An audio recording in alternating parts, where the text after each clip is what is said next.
Today's edition of the podcast is brought to you by Coach Me Plus. Coach Me Plus is the leader in athlete management software and a product that I've been lucky enough to be using for a little over a year now.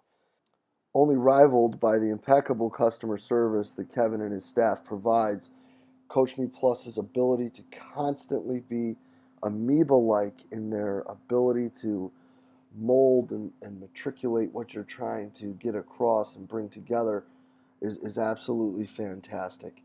Their constant pursuit of better ways and better methods and innovations and progress to their own product is absolutely fantastic. Go over to CoachMePlus.com. Check out what they got, guys. It's something that I guarantee you won't be disappointed with. Hello, and welcome to the podcast. Today, guys, I'm really excited to have Irish Rugby's head of athletic performance and science, Nick Winkelman, on the show. Nick is going to sit down and share with us his entire dissertation. He's going to go through what they looked at, what they found, and everything. It's killer, guys. What they looked at was cuing, both internal and external, and looked at sprint performance with both middle qualified and high qualified sprinters. It's really fascinating. It's a lot to take in. I loved it. I think the talk was absolutely fantastic. I hope you guys enjoyed as much as I did. Let's get right to it. Nick, thank you so much for being with us today, buddy. Oh, it's a pleasure to be on. So let's talk about your dissertation and where that's going and what you're looking at and what you're finding. Yeah. So, I just finished everything up a couple months ago. And when I initially looked at the question, so to speak, that I wanted to answer, dealing with this kind of concept of coaching science and attentional focus, it had been looked at from a lot of different lenses. So obviously with a dissertation, you want to try to bring in some kind of novelty, answer a question that hasn't been answered yet. So specifically, what I was interested in looking at is, I think at this point, most people in strength and conditioning and related fields kind of understand this dichotomy of internal focus and external focus, or using internal cues or external cues. But I think a lot of us also know that there seem to be circumstances where we might at least intuitively feel, gosh, we should give an internal cue here versus here. It might be better to give an external cue based on a number of factors. It might be experience level of the client or the athlete. Might be based on the type of task. Some people feel like, for example, if they're doing a single leg glute bridge, that they might want to cue them to squeeze the glute, versus if they're doing something like a jump or a sprint, it makes more sense to externally cue something in the environment like push the ground or sprint as fast as you can. So what I wanted to do is look at kind of two corners of that. One, sprinting has not been looked at that much. There's a handful of papers. Biomechanics around attentional focus hasn't been looked at that much.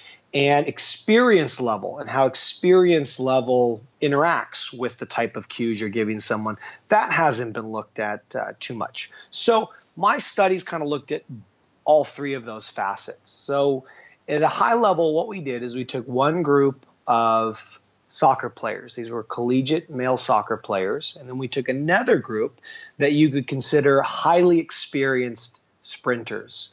So all of them had at least 8 years of experience sprinting competitively, and some of them were still trying to qualify for Rio at the time. So when you look at them, definitely we could say that the male soccer players, especially since they're collegiate male soccer players, were kind of intermediately experienced at sprinting, because they sprint all the time, but sprinting isn't necessarily the outcome that they're trying to achieve. They sprint to get to the ball and obviously put the ball in the net or pass to one of their fellow teammates. Versus the sprinters, that's what they do. Their intention around technique and technical excellence is their day-to-day job. So we kind of looked at them as intermediately skilled or intermediately experienced and highly experienced. And then the task was basically, in both studies, we did these a couple months apart, we asked them to run 10-meter sprints. And we asked them to run 10-meter sprints coming off of a force platform. Now, what's interesting about this, it allowed us to capture kinetic data around how they actually sprinted forward, but it also allowed us to really improve the accuracy of our timing. See, we had them come out of a 2-point stance. And as many people know, with a 2-point stance, athletes can tend to rock, they can roll. There's a lot of variability associated with even a 2 and a 3-point stance, which makes it kind of difficult for research, because especially if the changes we're going to be looking at are very, very small, we want to mitigate variability as much as possible. So with the FORCE platform, my fellow investigator, Ken Clark, he came up with an interesting way to decrease the variability associated with the start, whereby it was only once the athletes produced 150 newtons of horizontal or backward force, that's when the timing started. So it assured that everybody was actually moving forward when the timing system, if you would, clicked on. And then we used a dual beam timing system at 10 meters to ensure that we had really, really good accuracy for that finish time.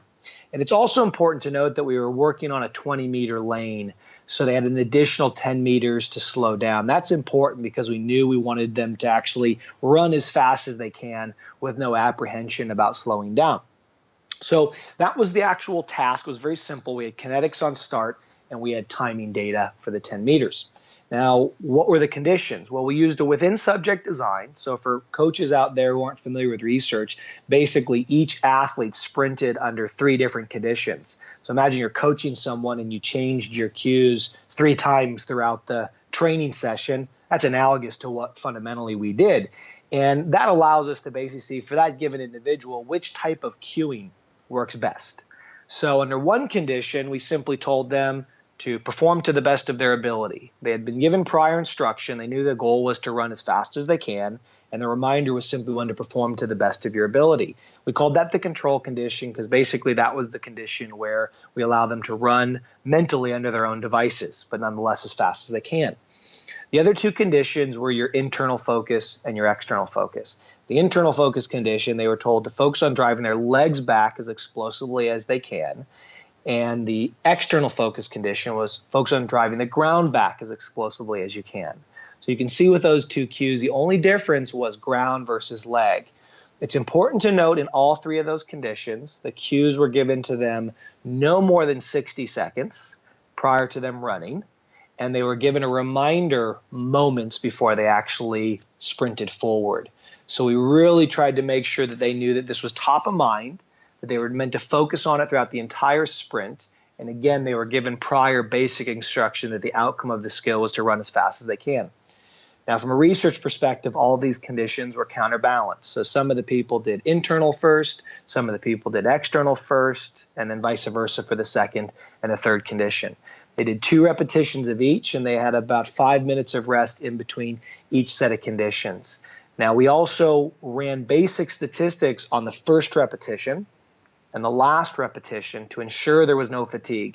And we found statistically and practically there was no difference. So we know that any difference between the conditions had nothing to do with them being tired or them just being fresher on the first set. It had to do with the difference in how attentional focus interacted with sprinting itself. So what did we find? Well, for the intermediate experience level, so the male collegiate soccer players, we found an outcome that is very similar to what you see currently in the vast majority of cueing or attentional focus research. And that is that the external focus condition was faster than the internal focus condition.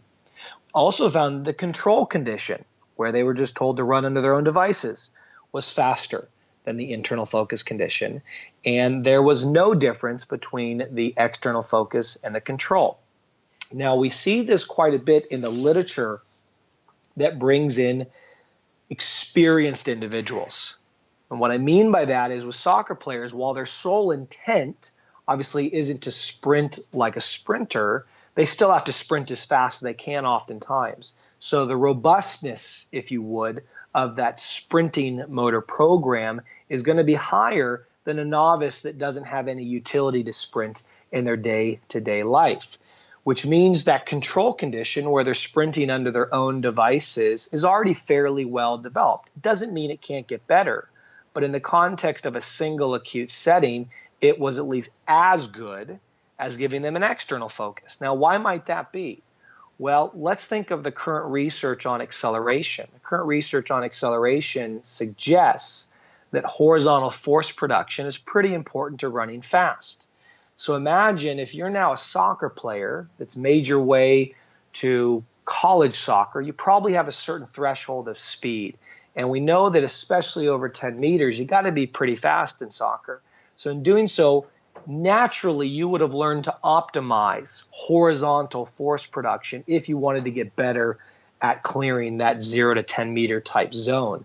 So the external focus cue was redundant to the implicit motor program, if you would, that this soccer player would have adopted naturally if they were to get faster, which you would assume they're pretty fast if they're playing collegiate Division I soccer. Conversely, the internal cue actually threatens that motor program because we are asking them to focus on their leg. We're asking them to focus on a subservient goal, right? The leg is part of sprinting, but it's not all encompassing of everything involved in sprinting, which is why we likely see a reduction in speed compared to the external focus and the control condition. And there's multiple studies that have shown this. Now, what's interesting is how we brought in novices. We brought in, let's say, collegiate individuals of a similar age group who were athletic but did not have any sprinting background. More than likely what we would have seen, and this is based on a mountain of data, we would have seen the external focus condition be the fastest, then the control, and then the internal, or the internal and control might have been similar. And the reason for that would have been if they don't already have a motor program or a robust motor program for sprinting, the external focus condition would actually have drawn their attention towards the most relevant features of the environment to optimize horizontal force, i.e. push the ground back. Whereas under the control condition, they wouldn't have already had that innate motor program because they simply haven't trained it through repetition, and the internal focus would have drawn them towards a more irrelevant feature. So hopefully that gives excuse me, everyone a summary of that first study compared to prior literature. Now, what about the experts, or what we refer to as the highly experienced sprinters? This is where the story gets interesting. And this is where we believe our study potentially brings about some more novel findings or supports some novel findings. And that is the exact same study conditions were executed for these sprinters. But when we looked at the data, there was no difference in any of the timing conditions. So internal focus, external focus, and the control condition were all the same. Now, that can be a little disconcerting because there's a mountain of evidence that says external focus is better than internal. So how can, in an acute setting, the internal, external, and control all result in the same times for these sprinters? Well, let me highlight a couple facts. Number one of the limitations with a within-subject design is you cannot assess for learning. Because each person is going through each of the conditions, all we get a sense of is how those conditions work acutely from a performance perspective. Now, had we brought in 30 sprinters and 10 of them were on the internal focus condition, 10 of them in the control, and 10 of them in the external, have them do a couple days of sprinting under cueing conditions, and then brought them back, let's say 72 hours later, had them sprint again, but with no cues at all. In that instance, we could have actually assessed, did something stick? Was there something about that unique cueing that allowed them to sprint at a certain speed and retain that improvement in days that followed? So was there actually a learning effect? We can't assess that with a within-subject design because everyone does every condition. So I share that for one simple fact, that there's plenty of studies that have shown when they have looked between conditions that internal and external during practice kind of work similarly. But it's only when you bring these people back a couple days later that you see, oh, external focus actually allows for better learning and the sticking of what was practiced to occur than an internal focus. So if we had brought these people back and we had done this in a between condition type environment, we may actually still have found that external was superior. But as I said, we couldn't assess that with our current study design. So how do we explain these results? How do we explain that they all are the same? Well, I've already given hopefully part of the answer in the description of the collegiate soccer players. And that is, one, these people have a robust, very robust motor pattern for sprinting, especially for acceleration. Now, if we think about that, you can assume under the control condition where they're sprinting under their own devices, they've already optimized their horizontal force production as best they can, assuming they're operating pretty close to their ceiling in terms of potential, having been a sprinter for over 8 years. Now, the external focus, you could argue, was similar to the control condition simply because we were drawing their attention to a relevant feature of effective acceleration, i.e. push the ground back as explosively as possible. So the question then becomes, how do you explain the fact that the internal cue was equally effective to the control condition and the external focus?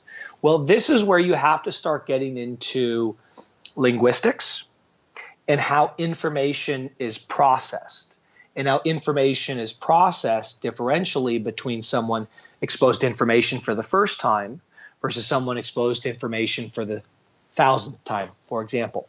So when you're a novice exposed to information, you have to take the information at face value. You've never heard it before. In the case of cueing, you've never probably thought these thoughts while you perform this movement. So when a coach tells you to think about something, you probably focus on it. You do focus on it as authentically as possible. Now imagine you've been getting cued for 8+ years, doing this skill for 8+ years. Think about how many repetitions you've accumulated over time. Inevitably, you've come up with your own ideas, both implicitly through experience and explicitly through thoughts on how things should be done. So what we found out later, and this isn't going to be part of the published results, this was just anecdotal conversations. In the future, we would probably formalize these interview questions. But in speaking with the sprinters, we asked them a very innocent question. We said, what did you find was the difference between the cues? And the vast majority of them said, not a whole lot. In fact, could you remind me of them? What was different? And what we came to realize is by telling them to focus on driving the ground back as explosively as they can versus focus on driving their leg back as explosively as they can, there wasn't a whole lot of difference between those two cues for them. In both cases, here's the key. They understood the underpinning meaning. And as they say in linguistics, they understood the gist of what we were saying. In both cases, they knew we wanted them to focus on generating horizontal force, getting forward, whatever way it manifested in their mind. In both cases, they knew that what we were getting at was get out off the starting line as fast as possible. Whether it was ground or leg was inconsequential to them. They understood what we mean. And from that, it was just analogous to the motor pattern that they normally use, which was the control condition. They already had their own thoughts and they already had their own motor program around how to optimize horizontal force. So once they understood kind of how they wanted us to attack, how we wanted them to attack the sprint, they just went about their business. Now, had we given them cues, Jay, that were more about vertical force, push the ground down, where we utilize cues that actually were in opposition to the optimization of sprinting, specifically acceleration, then we actually may have seen the internal-external cues be detrimental compared to the control condition, because the control condition actually would have optimized the ideal features that allow someone to run fast, versus our cues would have been proposing conditions that would require them to pop up and thus run less efficiently. So that probably gives the listeners enough background on why potentially there was no difference. So we can think of with an expert, the motor pattern is more resilient to change. And in a lot of ways, that's a really, really good thing. So the external cue didn't add that much more because they were already optimized, but also the internal cue didn't take away that much because they understood the underpinning meaning. But again, a small tweak in that language, a small tweak in the direction we encouraged immediately could have changed the outcome. So we don't write up the results as saying that internal cueing is better, but rather an internal cue that gets at a relevant feature for an expert. They're going to basically understand what we mean. And other results have supported that, where internal cues are less detrimental for experts, assuming the internal cue is addressing something that is some level of relevance and thus the expert could understand the underpinning meaning of the cue. Because at the end of the day, language has to be interpreted, and we cannot factor that out of the equation around attentional focus and cueing, albeit we're trying to be prescriptive with external versus internal. There always is a chance, even with a novice, that they interpret it slightly different. All we seem to know is external cues seem to get you more in the ballpark of helping someone learn a skill than internal cues. Now, in final, to kind of summarize the kinetics, right, the actual kinetic data, what was interesting, Jay, is in both studies, there was no differential outcomes with the kinetics, meaning even if we saw in the first study that external cueing was faster than internal and control was faster than internal, we actually didn't see any of that explained by the kinetic data. And we definitely didn't see any differences in the kinetic data across the three conditions with our sprinters. So funny enough, there's multiple other studies that have shown that kinetics don't necessarily explain why there was a difference between one condition and another. So the merging of biomechanical data, kinetic and kinematic alike, with motor learning, if you would, study designs, still needs more vetting, because at this point we haven't necessarily connected the two. Because frankly, the reason one condition is better than the other might be so subtle that the kinetics aren't sensitive enough necessary to pick it up, because it's not just one step. Had we collected kinetics on every step of the 10-meter sprint, then we might have been able to show, okay, so on average, they're able to produce more force subsequently with each step under the external focus compared to the internal for example. So long story short, that's the 180-page dissertation that I submitted a couple months ago. That's a lot to take in real quick. So you asked. 100%, and I love it. But looking at it, because knowing, especially based on your position, that long-term athletic development is very important to you. Yeah. Yes. How does this then manipulate what you're going to be doing in Ireland? So when you really, when we look at this data, it reinforces something that I think as coaches, we all intuitively know, and that is the same way that we have to vary and progress and adjust our training plans from reps and sets and programmatically what we do when you're working with a 15-year-old who's just getting into strength and conditioning for the first time versus a 30-year-old that's in the final years of their career. I think what this pinpoints is in parallel to that, there are also changes to how we learn. And in understanding how those changes emerge as we go through these various stages of learning, it also then provides coaches with insights on how your coaching should adjust and evolve to the people you are working with over time based on their experience level and based on the type of skills that you are teaching. So what it really reinforces is two main points. One is when we're working with young athletes, we have a massive opportunity to optimize or influence how they are going to think when we are not present. Okay, so what we know is when we're working with a young athlete, primarily using external cues, is going to do three things. Number one, the evidence clearly shows it's going to allow them to do better in a practice context. It's going to make it easier for them to learn skills, whether it's squatting or sprinting. Number two, an external focus will primarily allow them to learn at a more efficient, effective rate than having not cued them at all or given them an internal cue, let's say. And three, let's say that athlete down the road is playing for a Pro 12, one of our professional rugby teams, or inevitably has the honor of wearing the green jersey playing for the Irish national team. And they happen to be an individual that has to kick, and they have to kick to win.